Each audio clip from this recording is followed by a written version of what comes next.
Diretor executivo do Lar da Criança Henrique Liebich, aqui de Juí, Leandro Correia, porque nós já, inclusive, noticiamos semana passada de que há uma reestruturação do Lar Henrique Liebich, aqui de Juí, que é muito tradicional, no acolhimento de crianças, adolescentes, mas esse acolhimento institucional, ele foi encerrado no Lar Henrique Liebich, terminou esse trabalho, que agora reestrutura esses serviços. Diretor executivo Leandro Correia, nos fale um pouco sobre essas medidas, essas mudanças no começo de ano com essas alterações no lar.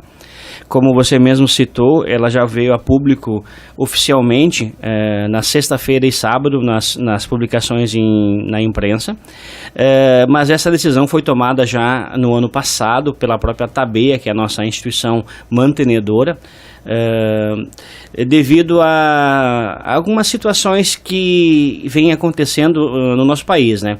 Na verdade, a transição já se deu por início em 2008, quando foi criado o programa do sócio-educativo do Núcleo Social ali paralelo ao Lar Henrique Liebich, que atende crianças e adolescentes. Na época, em 2008, foi criado com 30 crianças. E nós tínhamos em 2011, 74 crianças acolhidas. Para você ter uma ideia, no final de 2017, nós encerramos com 12 crianças no acolhimento e 96 no socioeducativo. Então essa balança ela tem se invertido de uma forma, vamos dizer assim, melhor, porque entende-se que quanto menos acolhimento, melhor estruturada está a nossa comunidade, né? E não há necessidade de subtrair a criança da família. Então, diante dessa posição, o Henrique Liebich criou esse projeto de prevenção em 2008, que vem gradativamente crescendo, justamente para evitar o acolhimento. Leandro, é bom salientar as razões que pesaram para essa decisão da Tabeia, da mantenedora, como você salienta aqui. Boa parte da estrutura física de vocês estava ociosa? Sim, nós temos questões bem pontuais, Leandro. A questão da estrutura física, a questão monetária, que o nosso país vive uma situação, vamos dizer assim, delicada, para usar uma palavra mais bonita. Os custos não chegaram a reduzir para... Não, porque assim, existe uma exigência legal de uma equipe técnica, de uma estrutura física para se manter 10, 20, 30, 40, 50 crianças, entende? Ela não é tão progressiva conforme a quantidade de crianças. Então a equipe precisa ser mantida, a estrutura precisa ser mantida para uma quantidade X de crianças. E isso encareceu muito nos últimos anos. Outra demanda é que com a criação do ECA, as crianças não são mais subtraídas da família por fome, por pobreza, coisas que antigamente acontecia.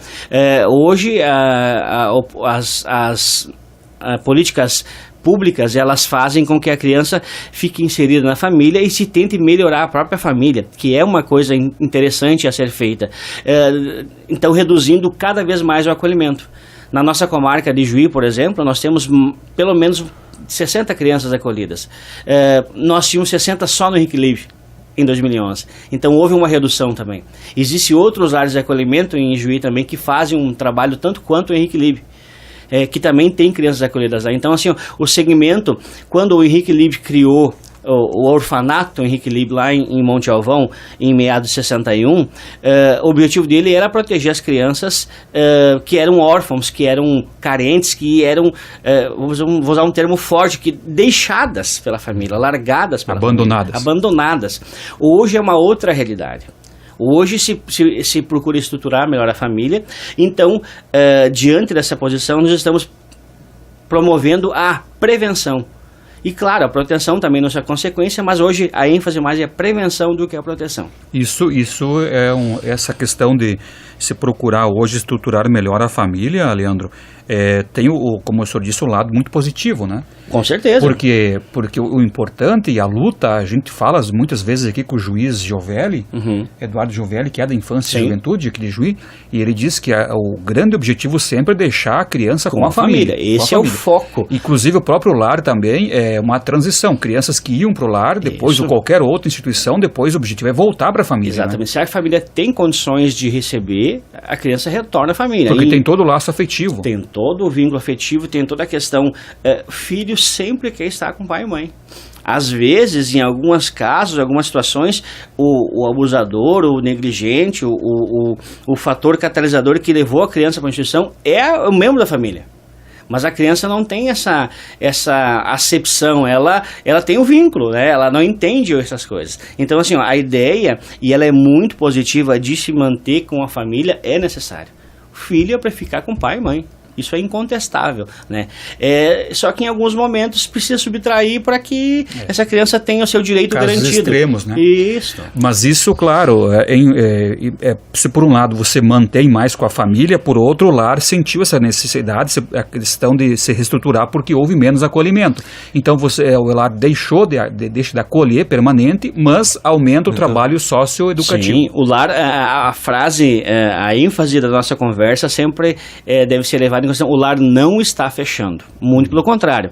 Ele está num momento de transição, está promovendo uma outra forma de atividade que continua sendo com criança e adolescente, porém preventiva e não protetiva.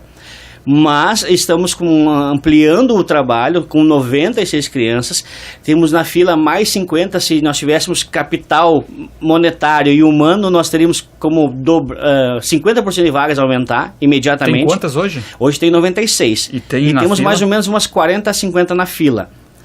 Só que eu não tenho bala na agulha para sustentar todo esse povo lá. O custo dessas medidas preventivas, a diretora executiva Leandro Correia, é muito inferior se nós formos fazer um cotejo aqui com as medidas as consideradas além das as protetivas propriamente ditas? Sim, o trabalho ele é bem distinto, porque o trabalho de acolhimento ele é considerado de alta complexidade, né? E o trabalho socioeducativo é de baixa complexidade, né? Não quer dizer que o trabalho seja mal feito, é o risco, né, e a forma de fazer o trabalho. O trabalho de alta complexidade demanda um gama muito grande de estrutura, de profissionais que trabalham na área, específicos como assistente social, como psicólogo, como nutricionista, como fonoaudiólogo, enfim, um gama muito grande. Mães sociais, e a parte do socioeducativo, ele é um trabalho de apoio. A gente faz um trabalho que dá um apoio escolar, que tem pedagogos, tem pessoas formadas também na área, tem voluntários. Se faz uma refeição balanceada, são 3 refeições por turno para cada criança, e mais 2 atividades lúdicas, uma de recreação e outra lúdica. Então, assim, a criança chega lá, tem 3 oficinas durante o seu turno, 2 momentos de alimentação, café, lanche e almoço. São 3 momentos de alimentação.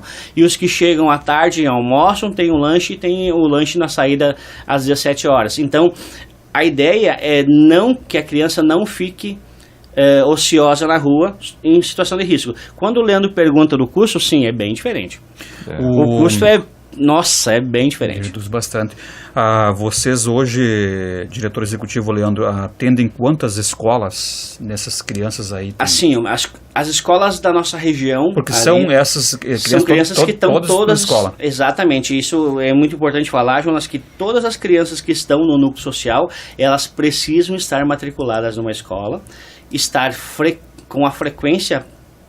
não vou dizer 100%, porque ninguém consegue fazer 100%. Mas regular. Regular, a gente tem todo esse controle, tem uma questão de renda per capita, e também a criança não pode estar inserida em outro programa, para que ela não esteja tendo um trabalho de assistencialismo. Esse conjunto de requisitos. Isso. Para que seja quem está lá é que de fato precisa estar nesse momento lá. Sim, então, e o pessoal, no momento não tem mais vagas lá, né? No momento nós estamos com a cota, na verdade nós estamos todos os anos com a cota cheia. Quando uma criança, por algum motivo, troca de cidade, troca de bairro, sim, né? Daí a gente abre a vaga e já chama quem está na fila. Só para registrar, Leandro, a gente está com o horário aqui já quase esgotado, mas assim, esses menores, os adolescentes, crianças que estavam internados foram para outros lares. Foram para outros lares, os que precisavam ser remanejados. Nós tivemos casos de adoção e tivemos casos que algumas crianças completaram a maioridade.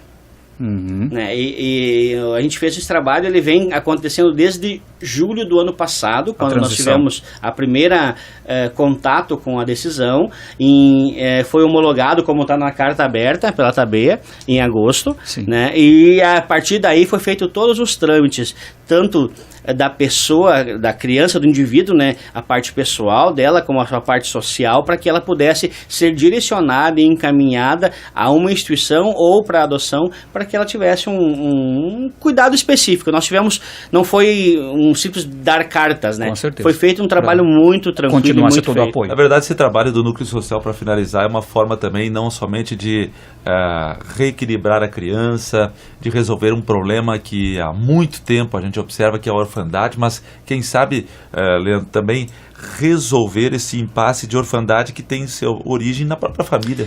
A ideia é assim, é que a gente consiga fazer uma melhora na família. A frase não é minha, eu estou parafraseando essa frase faz alguns dias, eu estou fazendo entrevistas, e a ideia é ensinar a pescar, não dar o peixe. Obrigado, Leandro Correia, do Lar Henrique Liebich.